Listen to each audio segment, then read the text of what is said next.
모든 주의 주 모든 왕의 왕 전능하신 분 만물의 주인 주 임마누엘 위대하신 분 어린 양 대신 여호와의 왕 살아계신 주 구원의 은혜 영원히 다스릴 창조의 근원자 주는 알파 오메가 처음과 나중 나의 구원 메시아 친구 되신 분 나의 일생을 주만 위해 살리라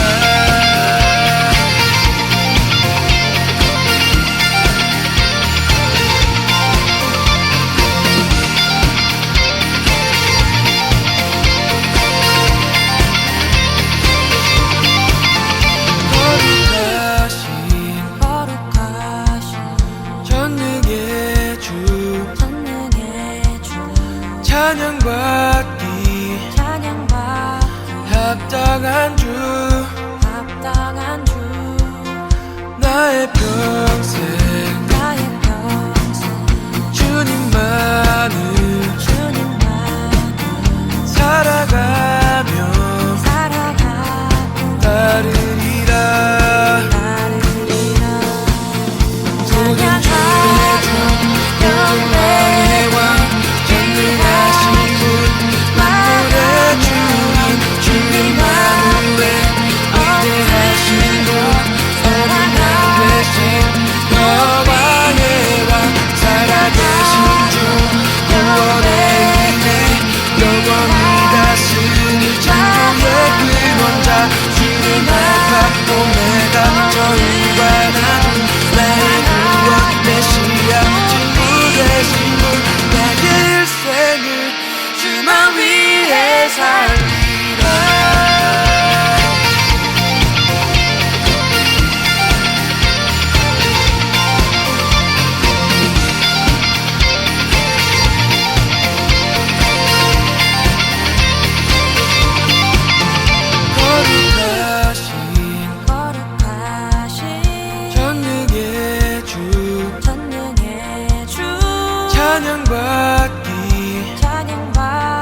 합당한 주 나의 평생 주님만을 살아가며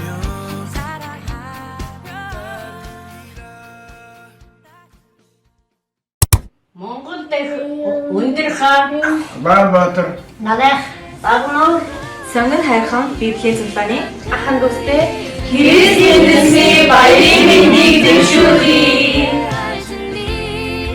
Монголд байгаа ахын дүүсийн 6 чуулган хийгээд Солонгост байгаа бүхэл ахын дүүсийн чуулганыхаа ахын дүүстэй эзнийхээ энэ баяраар та бүхэнтэйгээ бид надахын Библийн цуглааны ахын дүүс маань мэдчилж байна. Христийн баярын мэндийг хүргэе. Ахан дүүстэй Крисмас баярын мэндийг хүргэе. 예수님 дэсний баярын мэнд хүргэе. Крисмас баярын мэнд хүргэе.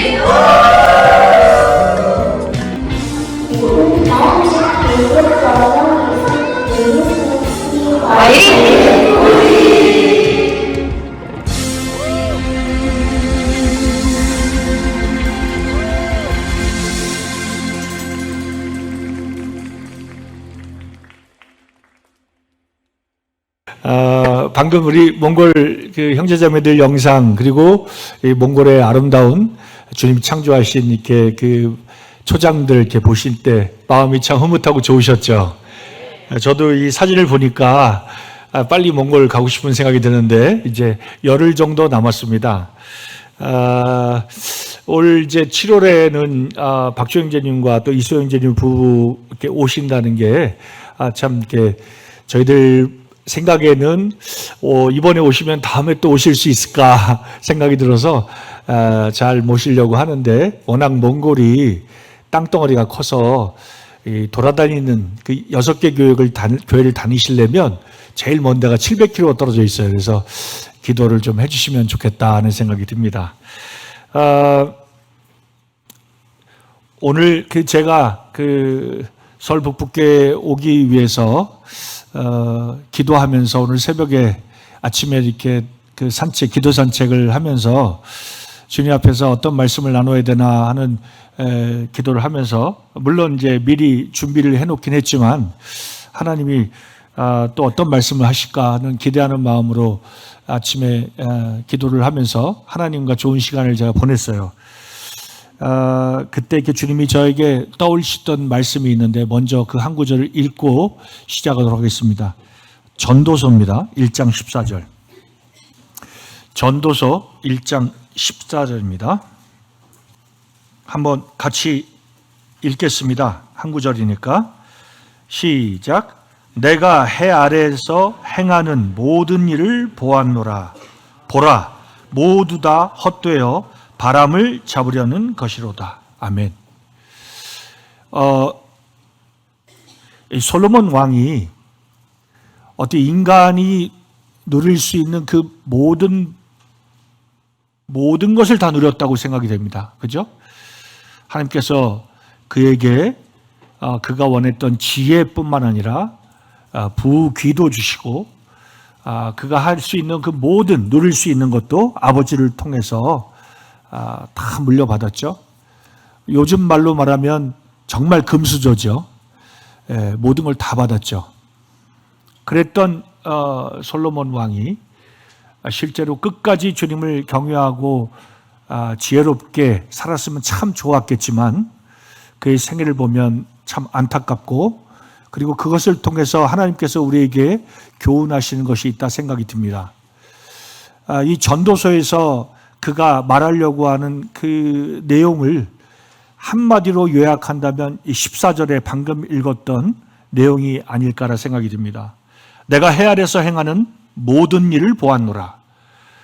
하나님 주신 지혜를 통해서 이 솔로몬 왕이 그 모든 해 아래서 우리 인간들이 할 수 있는 모든 것을 누려보고, 그 행해지는 모든 것을 바라보고 나서 그가 소리 높여 외친 것은 보라, 모두 다 헛되어 바람을 잡으려는 것이로다 라고 고백했습니다. 그는 정말 재물, 권력, 쾌락, 취미, 인간이 누릴 수 있는 그 모든 걸 다 누렸죠. 그럼에도 불구하고 해 아래서 행해지는 그 모든 것을 볼 때 헛되다라고 고백을 했어요. 오늘 제가 이 말씀 구절을 처음 읽고 시작한 이유는, 실제로 우리의 인생이 정말 빠르게 지나가는데, 우리 인생에서 가장 가치 있고 우리 생애에서 가장 행복하며 가장 귀한 일은, 가장 아름다운 일은 무엇일까라는 고민을 사랑하는 형제님들과 자매님들과 함께 오늘 이 아침 했으면 좋겠다는 생각이 들어서 이 말씀을 읽었습니다. 제가 한국에 안식 2년 나오기 전에 제 사랑하는 저를 주님으로 인도했던 가장 가까웠던 친구를 올해 초에 주님 먼저 알아요 먼저 보냈어요. 박망은 형제라고 잘 아실 거예요. 저하고 같은 직업을 가지고 있었던 형제였죠. 그래서 저를 주님께로 인도를 했을 뿐만 아니라 한 교회에서 열심히 주님을 함께 섬기기도 했고, 그리고 한날 장로로 세워지기도 했어요. 참 이게 그 형제를 생각할 때마다 제 마음에 깊은 감동이 있고 정말 감사가 있습니다. 그러면서 제 마음속에 드는 생각은, 먼저 친구를 보내고 이 남은 생에는 그 친구의 목까지 내가 열심히 주님을 섬겨야 되겠다 하는 마음이 들었어요. 우리 인생이 살면서 수많은 선택을 하게 됩니다. 그리고 그 선택을 따라 결정하고, 그 결정에 따라서 우리 인생이 어떤 결과를 맞는지 실제적으로 볼 수 있죠. 현재 사랑하는 형제자매님들이 오늘 이 현재의 모습은 바로 어제의 선택, 아니면 5년, 10년 전의 선택으로 인해서 오늘 현재의 모습이 그려지고 있는 것입니다. 맞죠? 네. 근데 아직 우리는 이 땅에서 해야 될 일이 있기 때문에 아직 주님이 저희를 부르시지 않았어요. 그렇다는 얘기는 아직 때가 낮이기 때문에 우리가 할 일이 있다는 것이고 반드시 성취해야 되는 일이 있다는 것입니다. 그런데 만약 우리가 선택하는 그 선택과 결정이 우리가 인생을 살아가야 되는 그 목적과 가치에 따라 선택하지 않는다면, 결정하지 않는다면 우리가 나중에 너무나 후회하는 그 모습 때문에, 그리고 그 선택과 결정이 잘못됐기 때문에 우리가 원치 않는 결과를 맞게 된다고 생각이 됩니다. 성경 누가복음 12장에 보면 어리석은 부자가 나오죠. 우리가 복음 전할 때 많이 사용하는 인물이기도 합니다. 성경에 보면 이 부자는 실제적으로 우리가 현재 눈으로 보면 뭐 특별히 잘못한 게 없어요. 뭐 범죄를 저지르거나 가난한 사람을 착취하거나 부도덕한 삶을 사는 사람이 아니었어요. 그런데 성경에 보면 하나님께서 그를 향해서 뭐라고 말하냐면 어리석은 자라고 합니다. 몽골 성경 보면 바보야 그렇게 하셔요. 그가 왜 바보라고 하나님께 그 정말 부끄러운 이 불림을 받았을까요? 그의 인생 중에서 이 어리석은 부자는 단 한 번 사는 인생인데 그 단 한 번 사는 인생을 실제로 돈을 위해서, 부자가 되기 위해서 자기 생애를 다 드렸다는 것입니다. 이 땅에 사는 것이 전부라고 생각했던 거예요. 다음 생을 생각하지 않고 내가 주님의 나라에 가서 앞으로 영원한 삶이 있는데 그 삶을 생각하지 않고 이 땅에 사는 것이 젊은 줄 알고 열심히 일해서 재물을 모은 것밖에 없어요. 그죠? 그런데 하나님이 그를 바보라고 했습니다. 또한 마가복음 10장에 보면 부자 청년이 나옵니다. 이 청년은 이 사복음서에 많이 등장하기 때문에 그를 알 수 있죠. 젊고요. 그리고 돈도 많았고요. 관원이기도 했습니다. 권력도 있고 돈도 있고 젊기까지 해요. 다 가졌죠. 근데 이분은 자기에게 부족한 게 있다라고 생각했어요. 그게 뭐냐? 영생이다. 나에게 영생이 필요하다고 했어요. 돈도 있고 권력도 있고 젊은데 나한테 영생이 필요하다는 사람들은 많지 않죠. 왜? 다 가졌으니까. 근데 이 젊은 친구는요, 그 영생이 필요하다고 하는 분명 아주 정말 중요한 필요를 깨달았을 뿐만 아니라 영생을 주실 수 있는 예수님께 찾아왔어요. 그리고 성경에 보면 달려와서 무릎을 꿇었다고 합니다. 얼마나 겸손합니까? 달려왔어요. 그리고 그 대로 한복판 같아요. 예수님 가는 길을 붙들고 무릎을 꿇었어요. 돈도 있고 권력도 있는 사람이. 그리고 예수님께 여쭤봅니다. 선한 선생님, 제가 어떻게 하면 영생을 얻겠습니까? 그의 질문, 물론 우리가 신학적으로 살펴보면 무엇이 잘못됐고 할 수 있겠지만 그는 정말 영생이 필요했고 영생을 주실 수 있는 분을 찾아왔어요. 그런데 주님이 그에게 말을 하죠. 너에게 딱 한 가지 부족한 게 있어. 네. 너가 가지고 있는 그 재물을 다 팔아서 가난한 자에게 주고 너는 나를 쫓으라고 하셨고 그러면 하늘에 계신 하나님께서 너에게 큰 상음을 주실 거다. 약속을 하셨어요. 누구를 쫓으라고 했죠? 창조주이고 구원자이신 예수님을 쫓을 특권을 부여하셨어요. 나를 쫓으라는 거예요. 그냥 모든 걸 다 팔고 그냥 날 쫓아가 아니라 약속까지 하셨어요. 하늘에 계신 하나님이 너에게 네가 그 드리는 거와 비교할 수 없는 상을 줄 거라는 약속까지.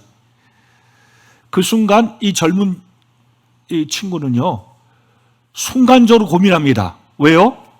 양손에 떡을 놓고 내가 뭘 선택해야 되지? 하고 고민하는 거예요. 그죠? 내가 지금 현재 누리고 있고 가지고 있고 만질 수 있고 이 가시적이고 현실적인 이 복, 돈과 권력, 요거를 내가 선택할 것이냐, 아니면 주님이 말씀하신 영원한 생명, 그리고 주님이 지금 나를 부르시고 있어. 예. 그러면 내가 나중에 장차 하나님 나라 갈 때 영원한 상급이 있을 거야 라는 두 가지를 놓고 비교했어요. 그리고 그는 선택하고 결정합니다. 뭘 선택했죠? 보이는 걸 선택했어요. 너무 아쉽죠? 근데 제가 여쭤보고 싶어요. 우리가 성경을 읽을 때마다 이런 사람들 볼 때 너무 아쉽고 너무 어리석게 선택했다라고 말은 하지만, 우리 믿는 성도들이 실제적으로 인생에서 만나는 수많은 선택을 결정을 해야 될 때 무엇을 근거로 선택하고 있습니까? 우리가 정말 중요한 가치를 가지고 우리가 이 땅에 살아가는 목적을 두고 선택을 하는지, 아니면 눈앞에 보이는 행복, 눈앞에서 실제로 만질 수 있는 것을 따라 선택을 하는지 우리가 한번 생각해 봐야 된다고 생각이 됩니다. 제가요, 이번 3월 달에 안신령 나오면서 벼르고 나온 한 가지 일이 있어요. 기도하면서. 그게 뭐였냐면, 제가 예전에 가졌던 직업을 할 때 함께 일했던 동료에게 복음을 다시 전하고 싶었어요. 제가 구원받고 그 친구에게 신나게 복음을 전했는데, 이 친구는 저를 보면서, 제가 워낙 그 한량이었거든요. 술 마시는 거 좋아하고, 진짜 예수 믿기 전에는 정말 누가 봐도 진짜 날라리 같은 사람이었기 때문에, 이 친구 제 삶을 너무 잘 알고 있는, 같은 동료였고 정말 같은 일을 했기 때문에 정말 친했던 친구였거든요. 근데 제가 예수 믿고 확 바뀌는 걸 본 거예요. 예, 인생이 확 바뀐 거를 그 친구는 봤어요. 그러니까 얘가 믿는 뭔가가 있구나라는 걸 깨달은 거예요. 그래서 정말 열심히 복음을 전했는데, 그때 그 친구가 했던 말이 있었어요. 내가 잘 알겠는데, 그리고 네가 말하는 것도 뭔가 진짜 사실 같은데, 내가 지금은 좀 힘들다. 내가 조금만 더 돈을 벌고 조금만 더 놀다가 예수 믿을게. 예. 이제 그렇게 얘기를 했기 때문에 저도 이제 막 그 친구랑 이제 길이 달라지고, 나중에는 제가 이제 선교로 떠나고 다시 만날 일이 없었어요. 그런데 이제 아이 결혼시킨다고 청첩을 보냈더니 아주 크게 그냥 부주금을 했더라고요. 그래서 제가 몽골에 있다가 이 친구를 꼭 만나서 다시 복음 전해야지 하고 벼르고 벼르다가 이번에 3월에 나왔을 때 나와서 바로 전화를 했어요. 만나고 싶다고. 그랬더니 그 친구도 반가워하면서 시간을 내서 둘이 만났는데, 3년 전에 은퇴했대더라고요. 이제 나이가 60 됐으니까 3년 전에 은퇴했고, 만나러 왔는데 마치 큰 대형 그 차 벤츠를 몰고 나왔어요. 그리고 저를 보자마자 야 고생 많지? 뭐 먹고 싶니?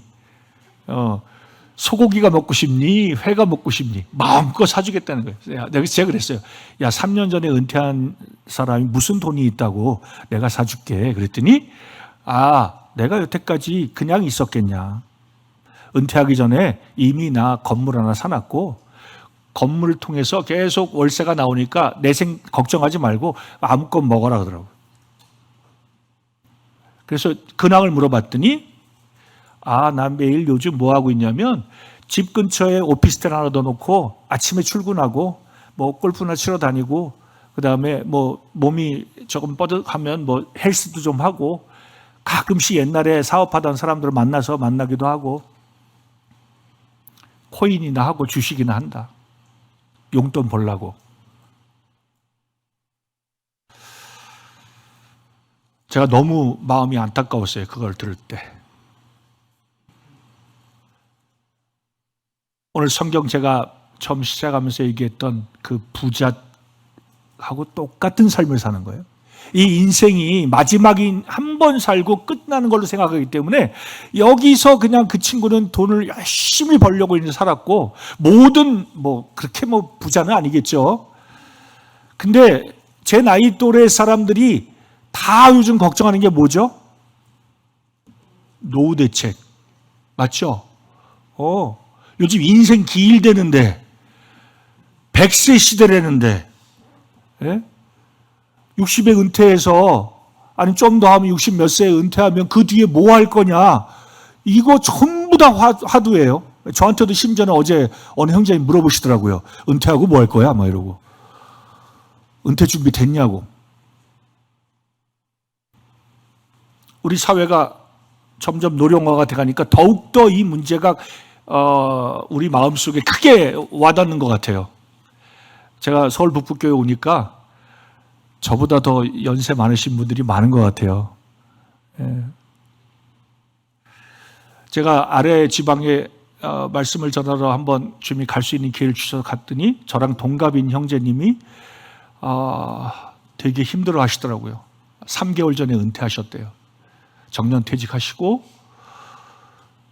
그러니까 뭘 해야 될지 모르겠다 그러시더라고요. 그래서 나보고 하고 싶은 것은 말하래. 자기가 기사를 해주시겠다고 해서. 근데 제가 복음집회 갔어갖고 하루 종일 상담하느라고 그 형제님하고는 목욕탕도 한번 못 갔어요. 전 좀 한번 같이 형제님하고 교제하고 싶었는데, 우리 그리스도인들이 이 세상 사람들처럼 똑같은 거 걱정하고 고민하면 우리가 안 되잖아요. 제가 방금 말했던 그 친구를 보다가 너무 가슴이 아파서 1시간 동안 카페에 가가지고 계속 복음을 전했어요. 하나님이 너를 창조하신 것은 이런 거 하라고 너 돈이나 벌고 골프 치고 이런 거 하려고 너 인생을 부르신 게 아니야. 그리고 너 이제 살아갈 날이 살아온 날보다 짧을 텐데 언제까지 이러고 살 거냐고 제가 막 도전을 하기 시작했는데 예전의 친구가 아니더라고요. 그래도 예전에는 말씀을 달게 들었어요.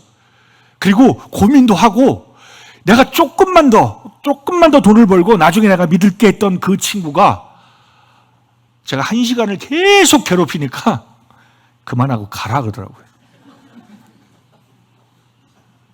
그 마음에 아무것도 안 들어가는 거예요. 그럼 나타난 얘기가 야, 내가 여기 일산 살고 그다음에 또 얼마 전에 파주로 이사했는데 여기 교회 큰 데 많어. 이 사람들이 다 뭐 돌리면서 내 가진 돈 뺏으려고 그러는 거 다 알아. 그럼. 그 돈이 뭔지. 제가 정말 더 이상 설득할 수 없었고 도전해도 그 친구 마음에 어떻게 뭐가 들어가지 않았기 때문에 포기하고 쓸쓸히 돌아올 수밖에 없었어요. 제 마음이 너무 안타깝고 다시 이 친구를 내가 만날 수 있을까? 만날 시간도 없고. 하나님께서 사람을 창조하신 목적이 뭔가요? 우리가 하나님을 영원롭게 하고 영원토록 그 하나님을 즐거워하도록 우리를 부르셨잖아요. 만드셨고. 그렇기 때문에 우리 인간이 가장 행복하고 가치 있는 삶은 돈을 벌 때가 아니라 하나님을 영화롭게 할 때입니다. 아멘입니까? 맞잖아요. 그럼 우리가 언제까지 이렇게 살아야 될까요? 내가 하나님을 영화롭게 하고 그분을 즐거워하는 삶을 언제까지 저희가 그렇게 살아야 될까요? 우리의 이 땅에서 마지막까지 아닐까요? 저는 족장들을 보면서 야곱을 정말 존경했어요. 왜냐하면 제가 야곱의 세계를 연구하고 이 성도들에게 이걸 가르치면서 와, 야곱이 정말 놀라운 분이구나라는 생각을 했어요.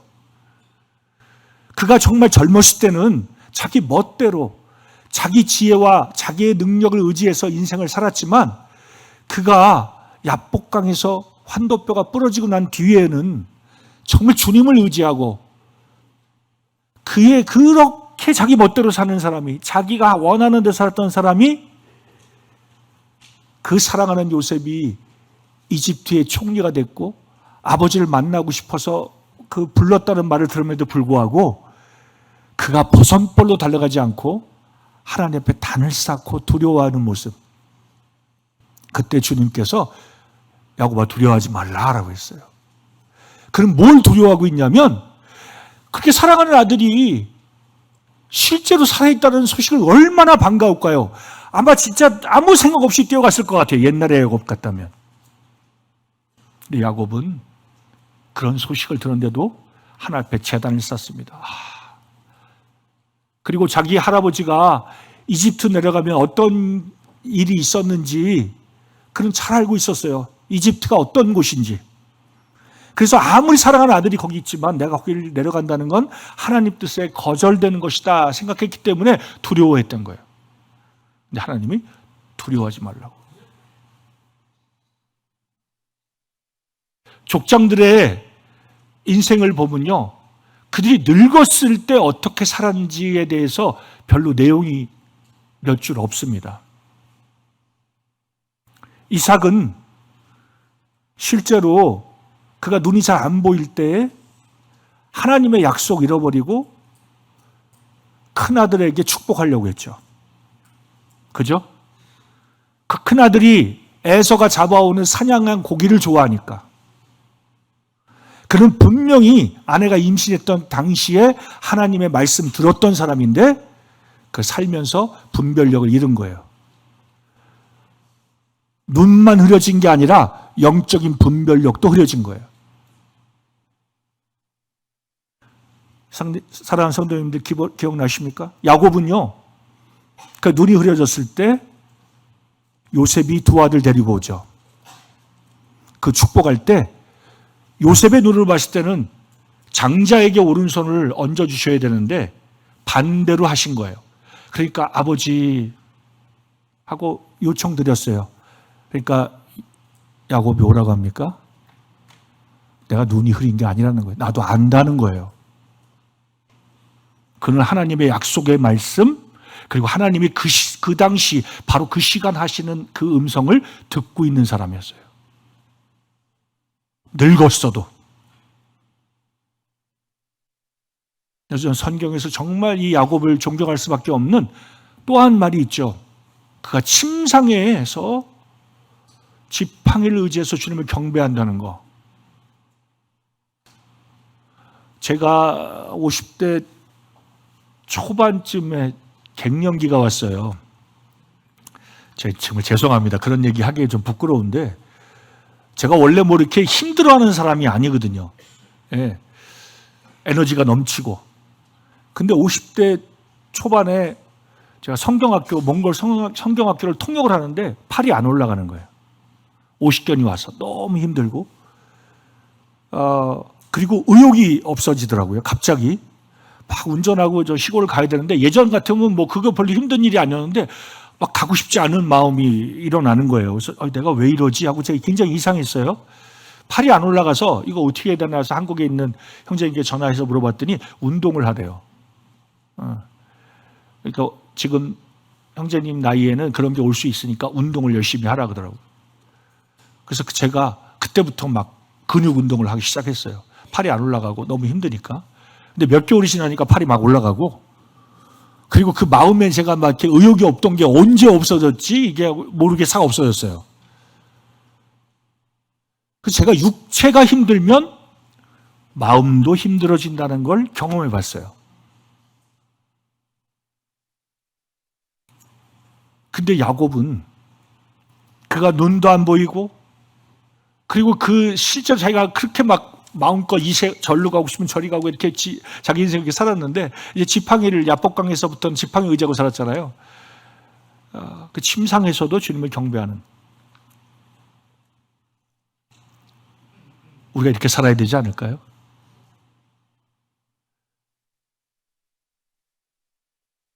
어떤 형제님은 저한테 그러시더라고요. 야, 요즘 100세 세대야. 형제 나이에 곱하기 0.8을 해. 그러더라고요. 그러면 형제 40대야. 그래서 본인은 70대인데 난 지금 이제 88에 아직 60도 안 됐어. 이러시더라고요. 정말 그렇게 강건하게 모세처럼 주님 부르실 때까지 눈이 흐려지지 않고 끝까지 제가 주님 충성하게 살고 싶은 마음이 있습니다.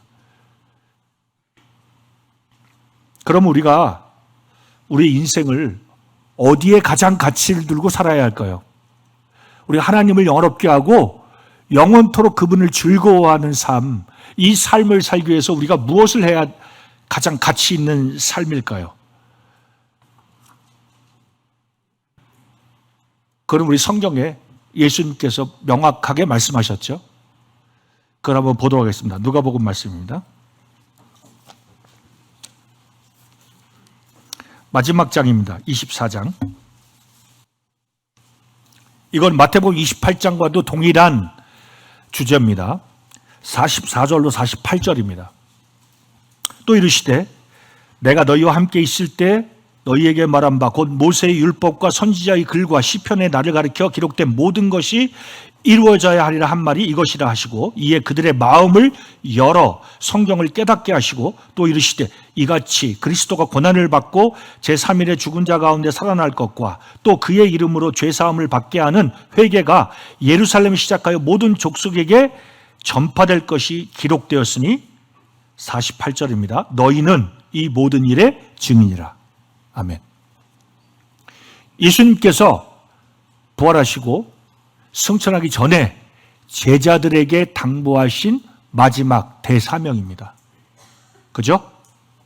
근데 주님 뭐라고 말씀하셨어요? 44절에 보니까 내가 너희와 함께 있을 때 3년 반 동안 제자들에게 계속 가르쳐 왔던 것은 어떤 말씀일까요? 여기 보니까 모세의 율법, 선지자의 글, 시편, 뭐죠? 구약성경이죠. 그 당시엔 신약성경이 없었으니까, 그죠? 근데 구약성경에 가장 중요한 두 가지 주제가 있다라고 예수님이, 말씀이 육신돼서 오신 하나님이신 예수님이 제자들의 마음을 열어서 성경을 깨닫게 해주셨어요. 어떤 주석가가 와도 이렇게 명확하게 구약성경을 요약해서 말씀하실 수 없는 거예요. 가장 중요한 두 가지가 뭔가 47절에 보니까 46절에 보니까 그리스도가 고난을 받고 제3일에 죽은 자고 살아날 것. 결국 구약성경에서 계속적으로 강조하는 것은 이 메시아죠. 그리스도께서 오셔서 그리스도께서 우리를 위해서 십자가에 죽으시고 부활하실 것. 이게 복음이죠. 우리가 전하고 있는 이 복음, 십자가의 복음이잖아요. 십자가에 죽으시고 부활하신 것. 그분이 우리의 창조자시고 그분이 우리의 구원자라는 것. 첫 번째가 이 요약 말씀이에요. 두 번째는 뭡니까? 47절에 또 그의 이름으로 죄사함을 받게 하는 회개가 예루살렘을 시작하여 모든 족속에 전파될 것이 기록되었으니. 이게 뭐예요? 예루살렘을 통해서 모든 족속에게 전파되는 거. 요거 두 글자로 하면 선교죠. 맞습니까? 그러면 예수님이 제자들에게 정말 중요하게 성경을 통해서 말한 두 가지가 복음과 선교예요. 그리고 48절에 마지막으로 방점을 딱 찍어주셨어요. 뭐라고 하셨다고요? 너희는 이 모든 일의 증인이라고. 이게 당시 예수님과 함께 있었던 제자들에게만 국한된 말씀인가요? 아니죠. 2024년을 살고 있는 우리에게도 말씀하신 거예요. 우리가 그것의 증인이에요. 뭐예요? 복음과 선교의 증인으로 우리를 부르신 거고, 이 일을 할 때 우리가 가장 가치 있는 삶을 사는 것이며 우리가 살아남아 존재하는 존재의 목적이라는 거예요. 교회가 남겨진 목적, 복음과 선교입니다. 맞습니까? 맞죠? 바울 사도 역시요. 이 신약성경 13권을 기록한 이 바울 사도는 정말 똑똑한 사람이었죠. 그 역시 그가 예수님께 친히 3년 반 동안 배워보진 못했지만 그는 계시로 알았어요. 그래서 사도행전에 보면 그가 간증을 할 때 동일한 말을 합니다. 26장입니다. 22절로 23절인데요.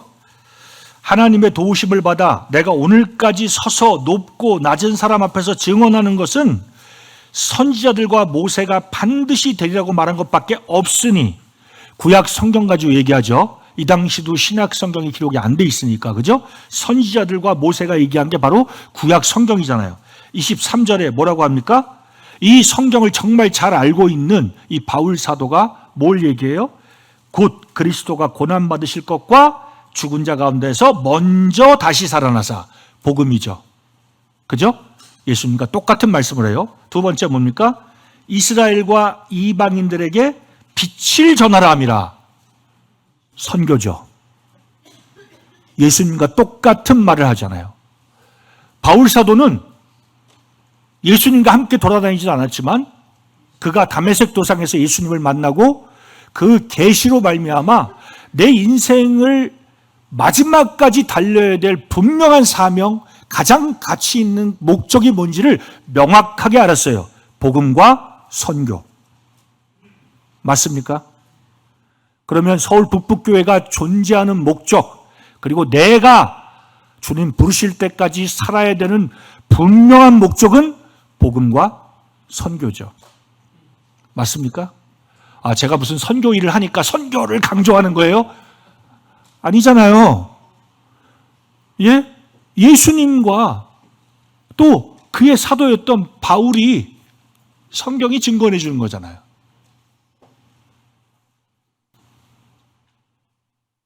실제로 제가 가장 행복할 때가 언젠가를 생각해 보면 제가 주님 뜻을 순종하고 있을 때예요.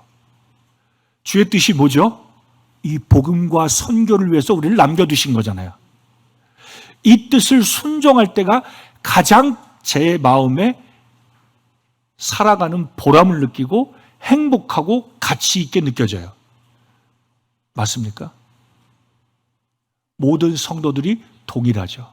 구원받은 성도라면 내가 무슨 막 그냥 복권이 당첨돼 가지고 수십억을, 아니면 내가 그렇게 사고 싶었던 아파트를 당첨받아 들어갈 때 물론 기쁩니다. 근데 계속 기쁘진 않죠. 우리 영혼을 가득 채운 기쁨이 아니죠. 우리 영혼이 가장 만족하고 가장 행복하고 영원토록 즐거워할 수 있는 게 바로 뭐냐? 바로 주님 뜻, 이 목적에 맞게 우리가 사용될 때, 사라질 때잖아요. 어떤 신학자는 이렇게 얘기합니다. 많은 사람들이 요즘 인생이 단 한 번이라는 얘기하면서 버킷리스트 써가면서 막 젊은 애들도 막 인스타에 막 그냥 사진 올리고 뭐 그냥 여행 다니고 뭐 맛있는 밥 먹고 이거 막 올리는데 정신없죠. 여러분들도 하세요? 예, 잘은 모르겠는데 만약에 바울 사도가 2024년을 사시면 인스타그램에 뭘 올리실까요? 우리가 생각해 볼 수 있을 것 같아요. 실제로 그렇다면 우리가 우리 인생에서 가장 중요하고 즐거운 것이 우리 복음과 선교에 우리 생애를 드리는 건데,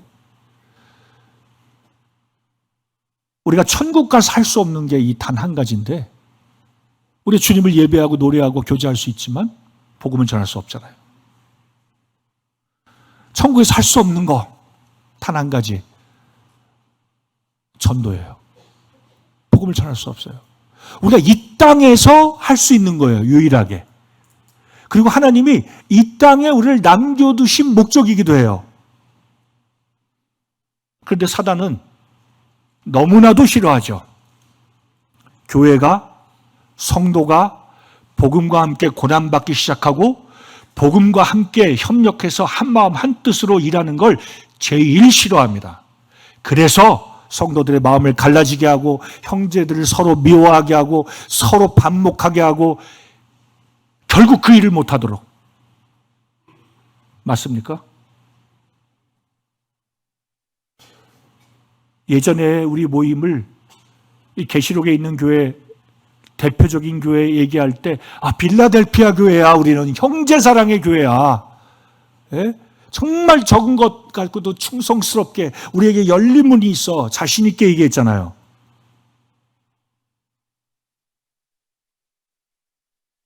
요즘도 그렇게 얘기할 수 있을까요, 우리가? 주님은 이 제자들을 통해서 실제로 이 교회를 통해서 온 세상에 하나님을 드러내고 그리고 그 영향이 모든 민족에게 미치길 원하셨어요. 그래서 우리를 증인으로 부르시고 대사명은 뭐예요? 마태복음 28장 우리가 대사명이라고 지상사명이라고 우리가 잘 알잖아요. 웬만하면 그 말씀 다 암송하잖아요. 그리고 전 세계에 있는 이 모든 교회가 이거 주님의 지상명령이라고 얘기해요. 지상명령. 대사명이라고 얘기해요. 대자까지 붙여요. 맞죠? 근데 어떤 목사가 이렇게 소리 질렀어요. 목 놓아서. 뭐라고 소리 질렀냐면 이게 대사명인데 왜 교회들은 순종을 안 하냐고.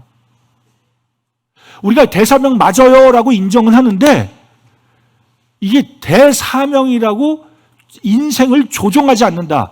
성도 개인의 삶, 교회가 조종해야 되잖아요. 우리 주님, 우리 교회의 머리가 예수님이기 때문에 예수님의 뜻에, 예수님이 우리를 남겨주신 목적, 그 사명에 모두 다 조종해야 되는 게 맞잖아요.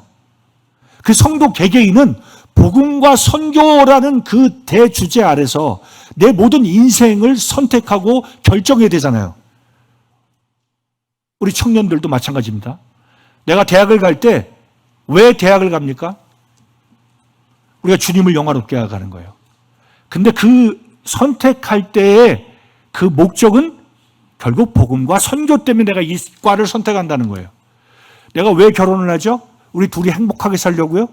자식 새끼 낳고 행복하게 알콩달콩. 이거 세상 사람 다 하는 거예요. 우리 왜 하는 거예요?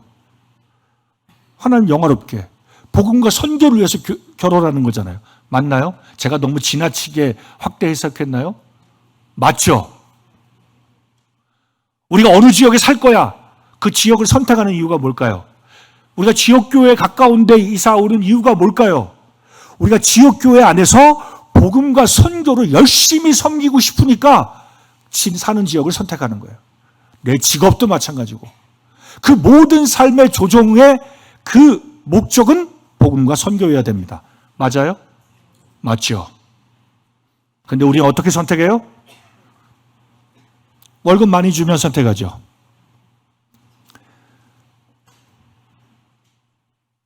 제가 어제 그런 얘기를 좀 나눴어요.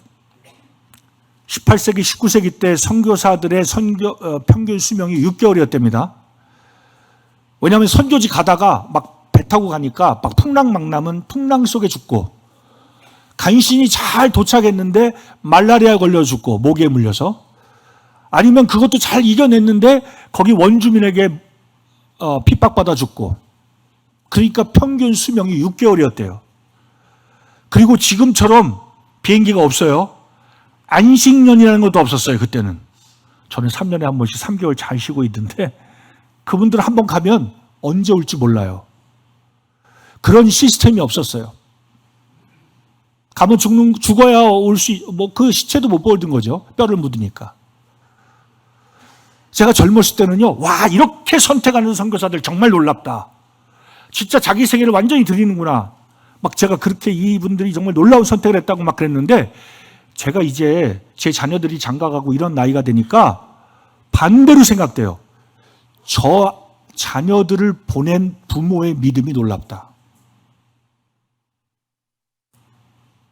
젊은 애들은 막 열정이 있고 패기가 있으니까 주님 부르시면 막 가려고 하는데 그 나이 든 부모들, 이 사랑하는 자식, 오늘 떠나면 다시 볼 기약이 없는 이 자녀를 기도하고 축복하고 정말 믿음 안에 선택 잘했다고 등 떠다 밀어주고 그를 보내는 그 부모의 믿음. 놀랍다라는 생각이 들었어요.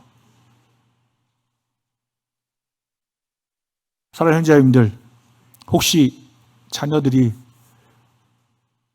엄마 아빠에게 와서 엄마 아빠 나 선교를 부르신 것 같아. 근데 선교 지역도 괜찮은 지역이 아니고 막 전쟁 벌어지고 막 내전 있고 막 전염병이 창궐하는 데 가겠다고 하면 어떻게 하시겠어요? 야, 여기서도 주님 선교 할 일 많아.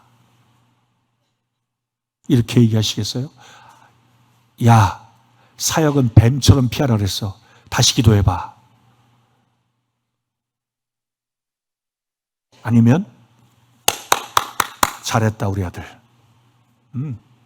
나 계속 너를 위해 기도하마. 가장 가치 있는 삶을 선택한 거야. 하고 격려하시겠습니까? 오늘 제가 사진 속에서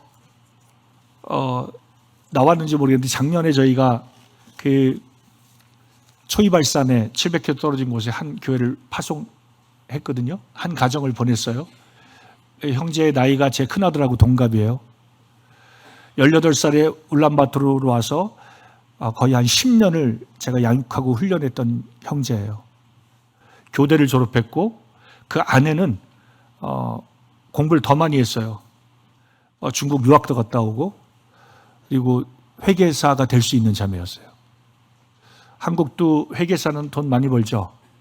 몽골도 마찬가지입니다. 회계사 한 1년 고생하는데 그리고 나면 보통 월급 하는 사람들 3배를 벌어요. 이 두 젊은 이 부부가요, 자기를 위해서 선택하면요, 몽골에서 괜찮게 잘 살 수 있어요. 맞습니까? 예, 남편은 교사고 아내는 회계사예요. 부러울 게 없죠, 웬만하면.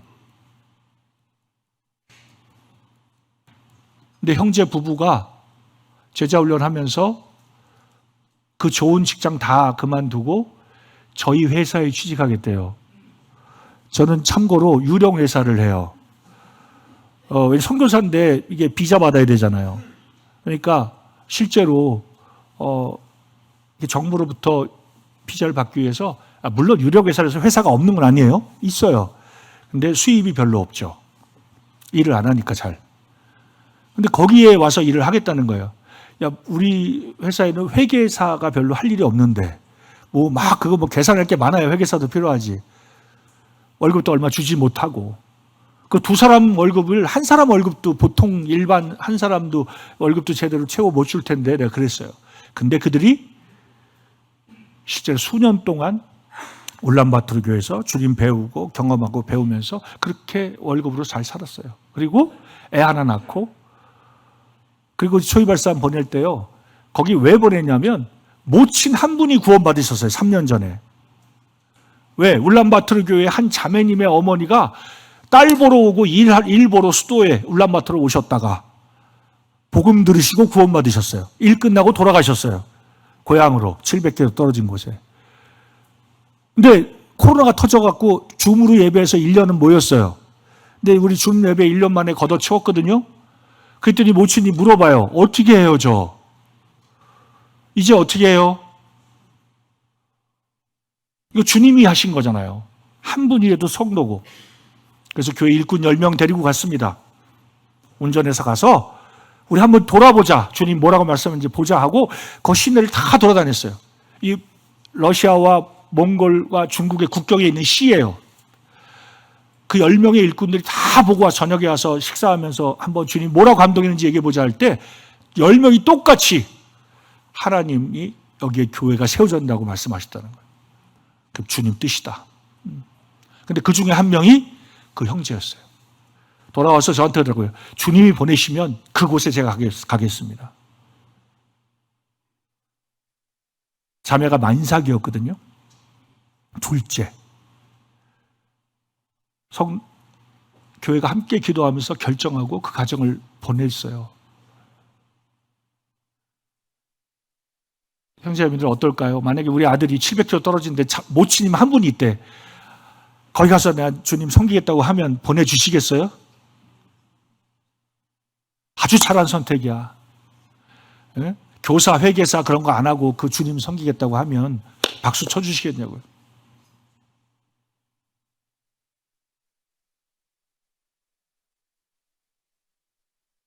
그럴 때요, 그 가정이 보내기로 우리 결정하고 나서 한 자매님이 코로나 때 구원받은 자매님이 있어요.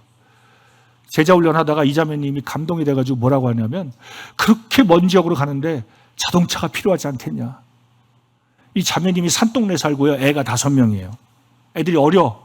그래서 그 친정아버지가 중고차를 사준 거예요. 너 네 자식 그거 데리고 맨날 산에 올라가는데 힘들지? 이 차 가지고서 뭐 병원도 가고 학교도 가고 유치원도 가고. 그래서 사준 차인데 그걸 주겠다는 거야, 그 형제를.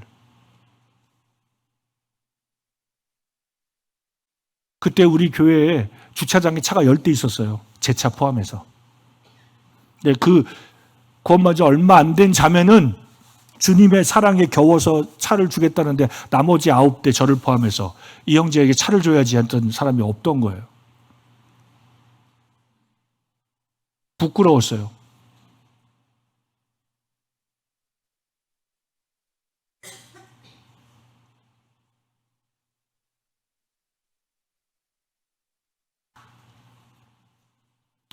제가 그랬어요. 나도 부끄럽다. 우리 이 가정을 보냈는데 우리 인도원교회가 가난하거든요. 근데 가난한 성도들이 10가정이 10의 1을 하기로 결정한 거예요. 10의 1은 교회, 10의 1은 선교사를 위해서. 그 10가정이 있어서 제가 15년 동안 몽골을 섬길 수 있었다. 가난한 형제들이다. 우리가 이 형제를 보내는데 우리도 가만히 있을 수 없지 않지 않느냐. 몽골 성도들이 우리가 그 마음에 감동되는 형제 자매들이 그를 돕자 했는데 19명이 남았어요. 그리고 그 19명이 십시일반 1년 동안 모아서 계속 헌금해서 보내고 있어요. 생활비로. 우리 한국 분들 그 돈 생각하면요. 밖에 가서 뭐 커피 한 잔 마시고 밥 한 끼 먹는 거, 짜장면 한 거 먹을 돈밖에 안 돼요. 한 사람이 줄 수 있는 돈이. 근데 몽골 성도들의 경우에 4, 5만 원이요. 자기 생을 전부 조종해야 돼요. 한 달 생활을. 월급이 30만 원인데 거기서 4, 5만 원을 떼려면 11조 빼고 4, 5만 원 또 떼요. 뭐 남아요? 자기 삶을 조종 안 하면 못 해요, 그걸. 19명이 했어요. 너무 감사했어요. 그게 끝났거든요. 1년 약정했는데 제가 안신인형 나오는 4월에 또 1년 약정을 했어야 되는데 제가 걱정했어요. 기도하고. 근데 제가 기우였던 것 같아요. 알아보니까 23명으로 늘어났대요. 23명이면 울란바토르 교회 성도들 거의 대부분 직장 다니는 대부분이 숫자입니다. 우리의 삶이 복음과 선교로 조종되지 않으면 안 일어날 일이에요. 제가 지금 제 사역을 자랑하는 게 아니라 주님이 현재 2024년에 일하시는 걸 얘기하는 거예요. 우리가 동일한 성령으로 구원받았고 동일하게 하나님 앞에 부르심 받았고 증인으로 부르심 받았어요. 맞죠? 그렇다면 우리 삶을 통째로 조종해야 되는 거예요. 복음과 선교에 맞춰서. 그러면요, 교회도 조종해야 돼요. 울란바토르 교회는 이 가정을 보내기 위해서요, 재작년에 울란바토르 서쪽에 파송했어요. 강가 부제. 얼마 전에 왔다 갔죠, 그 형제님 가정? 네. 2년 전에 파송했어요. 서쪽에. 그리고 작년에 700km 떨어진 이 두 형제가 다 재작년에 장로로 세워진 형제들이었어요. 장로 4명 있었는데 현지 장로 절반을 보낸 거예요. 교회가요 힘들어요. 왜요? 장로 2명 빠져나갔는데 그 사역 누가 다 합니까? 교회도 조종하는 거예요. 복음과 선교 때문에. 작년에 그래서 이 한 가정 보낼 때 한 장로 형제님이 좀 불편해했어요. 다 나가면 우리 이 일을 누가 해요? 왜냐하면 그 작년에 나갔던 형제는 막 주일학교 인도자에다가 청년 복음 전하고 막 그냥 찬양 인도하고 주일 말씀 전하고 우리 교회 최고의 에이스 형제님인데 우리가 주님께 드릴 때 뭐 드려야 되죠? 병든 거, 늙은 거 드려야 돼요? 가장 값진 걸 드려야 되잖아요. 우리 생애에서. 그죠? 오늘이 우리 생애에서 가장 젊은 날이잖아요. 드려야죠. 교회가 조종해야 돼요. 그러지 않으면 복음과 선교를 할 수가 없어요. 재정, 은사, 그죠? 시간, 에너지 이거 모두 조종해야 돼요. 복음과 선교가 하나님이 맡기신 최고의 지상 대명령이 맞다면. 이게 우리가 무조건 해야 되고 가장 최우선으로 고민해야 될 문제라면. 맞습니까? 바울 사도는 선을 행함으로 고난받는 것이 하나님의 뜻이라고 했어요. 그리스도인들이 고난을 두려워하고 실제로 복음 전하면 고난이 따르잖아요. 그죠? 힘들어져요. 관계가 다 끊어지고 주변에서 핍박이 막 날라오고 예, 막 갑자기 막 사단도 놀래니까 막 사업도 안 되는 것 같고 예? 막 힘들어집니다. 고난이 밀려오죠. 복음 전하기 시작하면. 그러니까 어떻게 해요? 아, 예전에 많이 했잖아, 나. 예, 예전에 훨씬 많이 했어. 아니, 이젠 좀 편안해야지. 마귀가 참 좋아합니다, 그런 거. 그럴 때 사단이 틈타서 결국은 형제들끼리 반목하고 서로 누가 크냐 머리싸움하고 자기 야망을 꿈꾸고 이렇게 되는 것 같아요. 근데 우리가 주님을 생각하고 주님 맡긴 사명을 생각하면 자기를 부인하고 정말 고난받는 것이 하나님의 뜻이구나. 복음과 함께 고난받으라고 바울 사도는 사랑하는 아들, 영적인 아들 디모데에게 아주 직접적으로 다이렉트로 권면했잖아요. 복음과 함께 고난받으라고 하고. 왜? 이게 가장 가치 있는 삶이니까. 내가 이 생을 마지막에 하직하고 주님 앞에 갔을 때 가장 내가 가치 있게 삶을 치를 수 있는 게 바로 복음과 선교를 위해 살았다는 거잖아요. 바울이 이렇게 얘기합니다. 만일 그리스도 안에서 우리가 바라는 것이 이 세상의 삶뿐이면 모든 사람 가운데 우리가 더욱 불쌍한 자다. 이렇게 살고 계세요? 진짜로?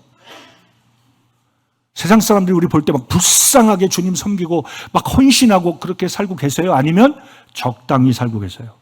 아니면 노후 대책 때문에 고민하고 계세요?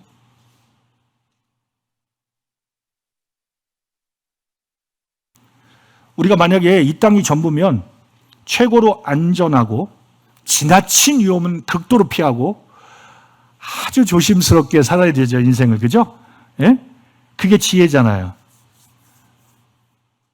근데 만약에 우리에게 부활도 있고 영원한 삶이 있다면 우리는 이 땅 가운데서 복음과 함께 고난받고 이 복음과 선교를 위해서 자기 삶을 다 통째로 조종하고 나의 삶을 드릴 때 가장 가치 있는 삶이라고 믿어집니다.